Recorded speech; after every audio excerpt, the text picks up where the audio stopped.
3, 2, 1. And thank you, ladies and gentlemen. Today, I am Junior Payano from here in Steubenville. We got Dennis Grady from Buffalo.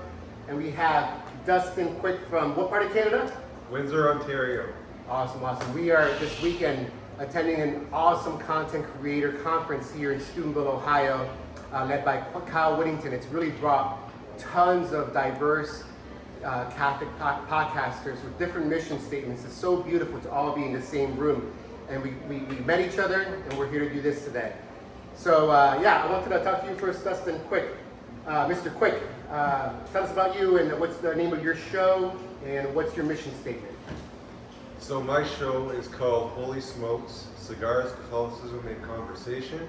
I started it back in 2020. My 4-year anniversary just passed with my first episode last night. And what initially prompted me to get the podcast going was actually my wife. She inspired me. She put the fire underneath my can, so to say. And she said, you need to write a book about your experiences. You need to do a blog. But I don't really feel like I had time to sit down and write. So she said, you're always listening to podcasts. Why don't you try doing a podcast? And I said, there's no way that that's ever going to happen. And she said, well, I'm going to take your old music recording equipment from the basement and I'm going to build you a studio. And she did. And she forced me to do my first episode, and I did it that very day. And my initial impetus for starting the podcast, I wanted it to be something a little different. Because there's lots of apologetics channels, there's lots of church politics channels and all that. I wanted to do something a bit different. And so one of my passions was temple theology, which is basically how the Catholic Church is the restoration and fulfillment of the Davidic kingdom, the Solomonic temple, and the Melchizedek priesthood. And so I wanted to show how the Catholic Church is the full flowering and fulfillment of all of those elements, right down to from the architecture to the vestments to the sacramentalism, everything. So that's how the channel got started. But then as I began to network and get more guests, my scope started expanding. So I started interviewing people about their spiritual journey, their conversion stories, current events in the church, staying faithful to the magisterium in times of crisis, and so on and so forth. And I've been blessed to have awesome guests such as Dr. Scott Hahn, Jimmy Aiken, Tim Staples, Carlo Broussard, a lot of guys from Catholic Answers. So I've been very blessed. And like I said, I just passed 4 years. I'd like to get more subscribers, not for the fact of just getting more numbers, but I want to reach more souls with the message of Jesus Christ and fidelity to the magisterium, which I think is the space that is sorely lacking in the Catholic media sphere right now, and we need to counterbalance a lot of the negativity that we're seeing and hearing. So that's one of the reasons why I do what I do, in addition to showing how the Catholic Church is the ancient Israelite religion restored and fulfilled. Contra to people saying it's Greco-Roman paganism mixed with Jewish religion. So I want to show just how pure the faith actually is and the deep Hebrew roots that it has. Yeah. Awesome. Well, first of all, I want to give a round of applause to the wife, Mrs. Quick. This is somewhere in the audience back here. Dude, tell me, what's one thing that really caught your attention in the conference so far? Oh man, it's been so amazing. I really like the gentleman who runs the Pipe Cottage. I think he had some very insightful comments about how to navigate Catholic content creating in social media and how to sort of distance yourself from the negativity in the comment section and piggybacking off of other people's videos and staying in your own lane and staying faithful to your core of supporters and grow your channel that way. So I think those are some really good takeaways. But honestly, the first night we were here and went to Chesterton's, just seeing people that I've had on my channel, like Swan Sona, Father John Brown, SJ, getting to see them in person and actually interact with them, smoke cigars with them, it was fantastic. Just love it. Love the whole experience, and I can't wait to be here again. That's awesome. And here to my right, a brother of mine that I've known for years, Dennis Grady, who now lives in Buffalo. Tell us about your channel. Yeah, so I have 2 channels. One is East2West Theology, is with my co-host, good friend from Buffalo, Kyle Dean. we both have our own separate channels as well. Dennis Grade A, and also you can find it at Dennis G33, and then he has his own channel, Kyle Dean Gorlick, or the Rich Dawn.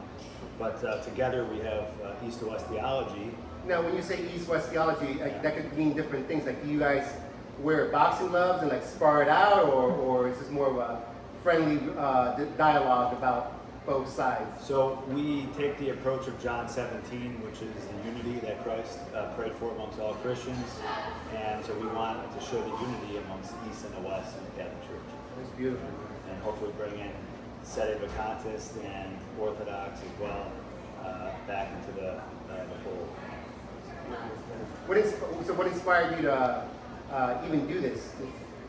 So I said it once before, only publicly, but I had ventured out. I was teaching theology at Franciscan University part-time, and I had ventured out to a different state, and I was actually at the time living in my friend's basement just to get established, save some money and whatnot. But I had an inspiration from, at the time, watching TNT, which was Taylor and Tim. And that's before, they had their own little schism, if you will. Oh. And I thought to myself, I would like to get a friend of mine from the West Coast, and I'm from the East Coast, and I'm Eastern Catholic and Western Catholic, and to get a show called East2West Theology. Well, that didn't quite happen, but my friend in Buffalo, who's Western Catholic, we ended up doing that together.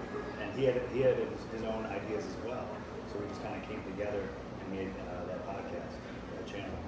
Yeah, you can speak to this too. I mean, I definitely have my share of friends that, they get so biased about traditionalism or charismatic practices. And then if you go beyond that, there's also that bickering world of which is better, the Eastern or the Western rites. What is your experience with that? Well, I actually, in 2016, almost went into schism into Eastern Orthodoxy over the way I perceived the state of the Novus Ordo liturgy. I was angry all the time, and I would leave Mass sometimes just fuming, and I had no peace, and I was angry. I was reading the church headlines all the time, this and that about the Holy Father, just angry. And then a friend of mine shared redemptive suffering to me, and he said, because he's trying to keep me in the bosom of the church. He's trying to evangelize me and stop me from going into schism, which is, an act of charity to the 10th degree. So he said, redemptive suffering is where you take your sufferings, you offer them up as a sacrifice to Christ, and then He provides you and others graces through that offering up of your sufferings. So he said, apply that to the Mass. So if there's hymns or aesthetics that you don't like, focus just on the altar, who's on the altar. Like be St. John and Mary at the foot of the cross, adoring and looking at Jesus. Don't focus on what's going on around you. And he said, if there's a hymn that maybe bothers you or rubs you the wrong way, maybe it's not for you, but maybe somebody in the congregation needs to hear a word or phrase from that hymn, and the Holy Spirit wants to minister to their heart. So don't make it about you and your preference. Maybe it's something somebody else needs to see or hear. And if the priest makes a mistake, pray for him. He has a hard job. Offer up your frustrations for him and his ministry. And once I did this and internalized this practice, it changed the way not only that I participated in the Novus Ordo, but how I saw it. And I fell in such love with the church and the Mass that I wanted to stay with the church and stay loyal to the papacy. And I left a children's liturgy as fulfilled as I did when I left the TLM. So that's when I knew God had done a radical transformation in my heart. And He wanted me to stay in the church not only by cementing my intellectual sort of cognition of things, but also my heart. He wanted to pour the faith into my heart so that I could help transform myself and transform the lives, Lord willing, of those around me. So I have a great love for the East, but liturgically I just feel more comfortable in the Latin Rite, but I do have great respect for like the Jesus prayer. That's my act of contrition during confession. And so I think there's a way that the church could and should, as St. John Paul II said, breathe with both lungs. And that's the vitality of the church. So yeah. Well, I'm happy you're still part of the team. That's for sure. Yeah. And yeah, I think you ended with someone saying about God found you in this way. And that's what I'm seeing with many friends of mine that do transition to the Eastern, Byzantine, etc. And they fall in love with it, and they feel that God is connecting them, calling them there. It's not just about feelings. They're being called there to practice that liturgy.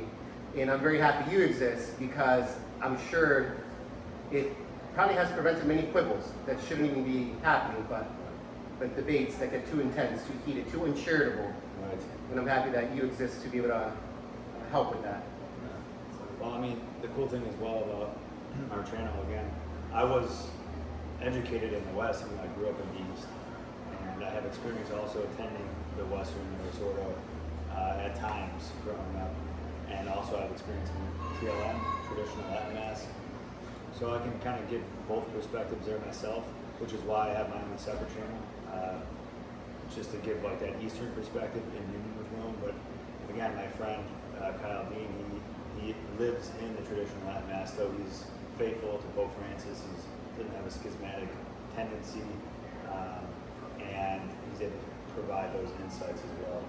So, but yeah, at the end of the day, charity is the love of God, right? Charity is God, or God is charity, I should say. God is love, as 1 John says. And that should be the core of everything. It shouldn't be these quibbles and fights amongst ourselves. How are we supposed to spread the gospel to the world when we're having all these infights, right? And I think that's huge right now. And this is what I liked about the conference so far, is they kept telling us over and over again that we shouldn't be seeing each other as competitors, but collaborators. Yeah. Right? So you and I are not competitors, we're not competitors, we're collaborators. Right? And that hopefully we could reach the world in our own way, through that prism, right? When a light hits a prism, the different colors come out on the other side. Each one of us has a different shade of that color. So we're not called to be carbon copies of each other. So, Very nice. Yeah, as for myself, I do the Papi and Chulo show with my friend Edgar Lupano, who works for Catholic Answers. We have a heart for the youth, especially young males.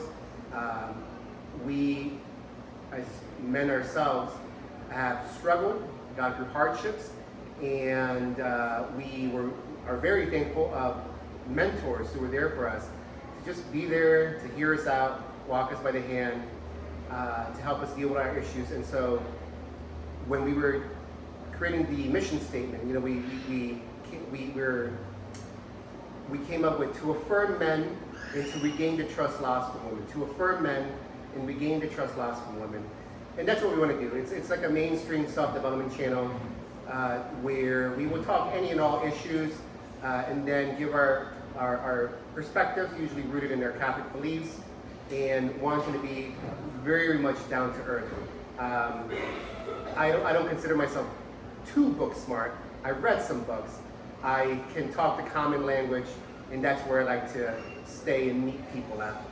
So that's my channel. Do you guys have any questions maybe for me? Yeah. I've been on your channel before, and you're speaking Spanish on it. Yeah. Oh yeah, I was doing two. One with a Peruvian podcaster, not Catholic, but we would often discuss self-development topics as well. Okay. Yeah. Is that one no longer? She's also she grew up disabled. She has her right leg has some issues, and she grew up in a community of disabled people or diseased people, and so she has this network of connections of lifelong friendships, and she's now interviewing them. So that's what she's focusing on now, and they're turning out great, and they're really reaching a lot of people. A lot of people that have joined her channels are from the medical community, nurses and doctors that are spreading her channel to each other because they're learning insights that they never would have thought, heard before. So that's really cool. Yeah. So what's the number one, maybe positive feedback that you've received, both of you, from your channels? Regarding the Spanish channel, during 2020 pandemic, I was stuck in Peru for 5 months. I was there for vacationing and volunteering at this children's home that receives disabled youth from all over Peru, from the jungle, from the desert, from the mountains of the Andes, from the coast. They go there. It's a nonprofit. Everything's paid for. their farming parents wouldn't have been able to afford it can trust and would do their treatment and whatever. So I used to go there, and I have a nursing background, so I fit right in. I was also one of the only males in the whole building of like 50 children of all ages. And one of them, a teenager who I haven't seen in 3 years, stumbled around on YouTube and found my channel, confirmed that it was me, and then he said that he liked it and he really appreciated it. And it just warmed my heart that he found it randomly, and I think it was the topic of the power of the mind, and he found it beneficial to him. That's awesome. Yeah. How about you? That's beautiful, man. So for me, just getting feedback in terms of, wow, I never knew how deep and rich our faith actually was and is, and how rooted in the scriptures and the Hebrew tradition our faith is. And I have a new appreciation and love for it, and I feel more secure in it. So I think that would be one aspect of positive feedback. And another one, probably a bit more recent as I've covered these types of topics, is I was on the edge of radical traditionalism, or I was angry with the Holy Father, and I was having a bad experience in the church, but you've helped me see things in a new light, and I'm gaining more peace. And and people have actually sought counsel from me. Like, I have friends who come to me in times of trouble. If they're spiritually troubled about an issue, they'll often ask me for guidance. And this is some of what I offer on my podcast, to try to, help people writ large the way that I help friends and family members. So I would say those are some positive aspects that I need from what I do. Very good. Our last speaker said something about trying to avoid commentary, and I understand where he was coming from, trying to participate in that commentary, because it could get so toxic. So I saw where he was coming from. Do we agree that in order to avoid the temptation to fall into bickering or worrying about what people think about you, because it could also even fall into like an ego boost, oh, where am I being complimented? And so he was totally anti checking them out, reading them, because just avoid that occasion of temptation. But we noticed that the other speaker even gave him a little pushback. Yeah. He's like, she said, but what if it would be good? But he was still in disagreement. What do you guys think about that? And which side do you kind of take? I kind of took his side because I think that just the content that I release, it gets a lot of negative feedback because I do tend to defend the Pope at times. That's not the main focus, but it seems as if, and then even from, again, East2West Theology, you have Orthodox coming in, you have, radical traditionalists from the West coming in, and unfortunately not very charitable. And so we get a lot of negative feedback. Yeah. And so a lot of comments are very, very negative. So I've seen myself getting sucked into that, having to reply, it takes an hour or so to reply, all of the different comments. And, we're still small, we're still growing, so we want to show that we're involved and integrated into the channel, but it just gets too much. At this point, I try to tactically redirect them maybe to a source that has already detailed a response for them. So hopefully charitably tell them, maybe a little point here and then redirect them to a source instead of writing a long message. And then, again, looking at all the negativity, I try to say, hey, this is obviously where they're coming from. I shouldn't be taking it personally necessarily. Pray for them. Yeah. So, what are your thoughts? Yeah, I tend to agree with the last speaker as well. In general, I personally had a stipulation that I would close comments on my videos, and I did this up until very recently for the simple fact that due to external factors in just my state of life and my vocation, I barely had enough time to do episodes, let alone respond and have lengthy novels to comments. And I don't ever recall anyone ever saying, hey, I read a YouTube thread or a YouTube comment and it converted me. I've never heard that. I've heard people watching content and being drawn to the faith, but actual comment exchanges, I find a lot of people who engage in that, they're already set in their ways and they just want to speak to echo chambers. They're not actually open to what the other party has to say. So I've opened up comments because I think it boosts the algorithm a bit, which is what I want ultimately. But if somebody says a positive comment, I'll say like, you know, God bless you, brother or sister. If it's negative, I'll just let it go. I just won't engage it, and then the person will probably just go on to something else. Because if they're leaving negative comments, they don't want to be there in the first place, which is makes me wonder why did they even watch the video, or even 5 minutes. Like if you don't like it, keep scrolling. Yeah. There's too much toxicity in the Catholic social media sphere right now, and it needs to be counterbalanced with charity. I know it sounds like a bit of a trite thing to say, but it is missing from this space, and we need to bring it back. And a lot of that has to do with how we interact with each other online. And sometimes that interaction, or that successful interaction, is going to involve discernment and actually pulling back rather than engaging. You know, it says in Proverbs, you answer a fool according to his folly. Sometimes the best response is to have no response. Pick your battles. You don't have to fight every one. And don't throw your pearl before swine. Exactly. If people don't want to hear it, then don't throw your pearls out. But if somebody's receptive, then you can share what you have, depending on where they're at. Let the Holy Spirit do the watering and the increasing. But I wouldn't waste my time and energy with people that are just angry and just want to fight. Right. And I think that was a great response.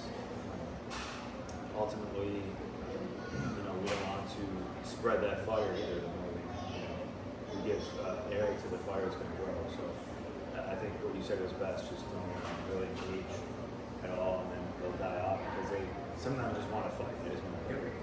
Right? Yeah.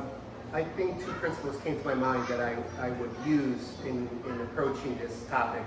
To each his own, I think he also said he just doesn't have the time for it. Makes sense, He's a married man with many things to do. And then context matters. And what do I mean by that is the lady who challenged him on his opinion, on his stance, she used to, because I knew a little bit about her background, she used to have a channel for abuse survivors, for female abuse survivors. So I could see how it could be very beneficial for her to respond to many comments, which I'm assuming will be like, this happened to me and I don't know what to do. And if she would have just remained quiet, I think that would say more about her than the other way around. But no, that's why I think she was pushing a lot, because she was acting as an advocate for the people that she's interacting with, she's responded to. So yeah, I think context matters for that. Right. And your capacity, right? You have the capacity. Yeah, the time. Yeah. And with that, ladies and gentlemen, thank you so much for joining us today here in the beautiful Leonardo's Coffee House, impromptu podcast with these two gentlemen and myself. We thank you until next time. God bless.